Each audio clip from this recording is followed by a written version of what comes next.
ഈ തെരഞ്ഞെടുപ്പിലെ ഏറ്റവും വലിയ ഹീറോ ആരെ, പ്രത്യേകിച്ച് ദക്ഷിണേന്ത്യയിലെ ഹീറോ ആരോ എന്ന് ചോദിച്ചാൽ ഒറ്റ ഉത്തരമേ ഉള്ളൂ, അതാണ് അണ്ണാമലൈ.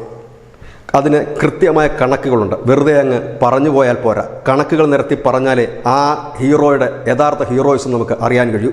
അതായത് ADMKയുടെയോ DMKയുടെയോ അതായത് ദ്രാവിഡ പാർട്ടികളുടെ സഹായമില്ലാതെ ഒറ്റയ്ക്ക് നിന്ന് 2 അക്കം ഡിജിറ്റ് വോട്ടിംഗ് ശതമാനത്തിൽ വർദ്ധിപ്പിക്കുമെന്ന് ചങ്കൂറ്റത്തോടെ അണ്ണാമലൈ എന്ന് പറയുന്ന ഒരു ചെറുപ്പക്കാരൻ, രാഷ്ട്രീയത്തിൽ മുൻപരിചയമില്ലാത്ത ചെറുപ്പക്കാരൻ BJP കേന്ദ്ര നേതൃത്വത്തോട് പറയുമ്പോൾ BJPയുടെ കേന്ദ്ര നേതൃത്വത്തിലെ മുടിചൂടാമന്നന്മാരായ അമിത്ഷായും മോദിയും പോലും നെറ്റി ചുളിച്ചിരുന്നു.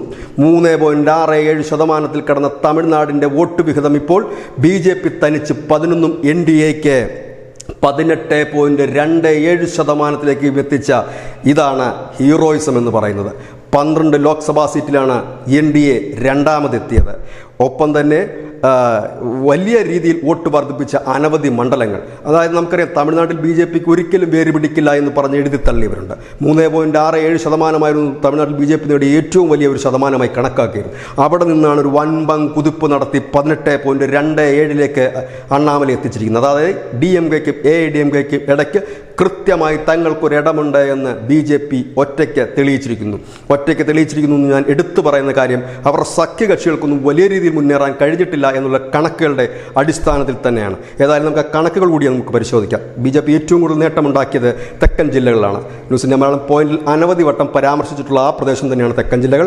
തെക്കൻ ജില്ലകളിൽ 22.27% വോട്ട് BJP നേടി. കന്യാകുമാരിയിൽ BJP നേടിയത് 35.6% വോട്ടായിരുന്നു. തിരുനെൽവേലിയിലും രാമനാഥപുരത്തും 30%-ലധികം വോട്ട് BJP നേടി. അതുപോലെ തന്നെ അമ്മ മക്കൾ മുന്നേറ്റ കഴകം പാർട്ടി, നമ്മുടെ TTV ദിനകരൻ്റെ പാർട്ടിയുണ്ട്, ആ TTV ദിനകരം നേടിയത് 25.65% വോട്ടാണ്. ഇനി തമിഴ്നാടിൻ്റെ ഓരോ സോൺ തിരിച്ചുള്ള വോട്ടിംഗ് ശതമാനം, ചെന്നൈ ആകെയുള്ളത് 3 ലോക്സഭാ സീറ്റാണ്, അവിടെ നിന്ന് BJPക്ക് ലഭിച്ചത് 20.72%. ഇവിടെ ശ്രദ്ധിക്കേണ്ട ഒരു കാര്യമുണ്ട്, ചെന്നൈ എന്ന് പറഞ്ഞു കഴിഞ്ഞാൽ DMKയ്ക്കും ADMKയ്ക്കും ഇടയിൽ മാത്രം ഡിവൈഡ് ചെയ്യപ്പെട്ട ഒരു വോട്ടുകളായിരുന്നെങ്കിൽ അവിടേക്ക് 20.72% പിടിച്ചുകൊണ്ട് BJP മുന്നോട്ട് കുതിച്ചു. നോർത്ത് ചെന്നൈയിൽ 10 സീറ്റുകളാണുള്ളത്, അവിടെ 16.79% വോട്ടുകൾ പിടിക്കാൻ BJPക്ക് കഴിഞ്ഞു. സെൻട്രൽ ചെന്നൈയിൽ 7 സീറ്റാണുള്ളത്, അവിടെ മാത്രമാണ് അല്പം പിന്നോക്കം പോയത്, 12.82%. വെസ്റ്റ് തമിഴ്നാട്, അവിടെ 9 സീറ്റുകളാണ് ഉള്ളത്, അവിടെ 18.77% വോട്ട് പിടിക്കാൻ BJP കഴിഞ്ഞപ്പോൾ തെക്കൻ മേഖലയിൽ 22.27%. അങ്ങനെ ടോട്ടൽ 39 സീറ്റിൽ 18.27% വോട്ട് BJP നേടി. ഇനി BJP കോയമ്പത്തൂർ ജയിച്ചിട്ടുണ്ടെങ്കിൽ അത് ഒരു തവണ ADMKയുടെ കൂടെ നിന്നപ്പോഴും മറ്റൊന്ന് DMKയുടെ കൂടെ നിന്നപ്പോഴാണ്. ഇത് അണ്ണാമലൈ തനിച്ച് കോയമ്പത്തൂരിൽ നേടിയത് 30.5% വോട്ട്. അതുപോലെ തന്നെ അവരുടെ ഒരു സഖ്യകക്ഷി അല്പമെങ്കിലും തിളക്കമുള്ള പ്രകടനം കാഴ്ചവെച്ചത് അവരുടെ സഖ്യകക്ഷിയായ PMK ആണ്. PMKയുടെ സൗമ്യ അൻപുമണി നേടിയത് 30% വോട്ട്. ഏതായാലും റിയൽ ഹീറോ അണ്ണാമലൈ തന്നെ. 15 നിന്നും 20 ആക്കുന്നതാണോ 3 നിന്നും 18 ആക്കുന്നതാണോ കരുത്ത് എന്ന് നാം തിരിച്ചറിയണം.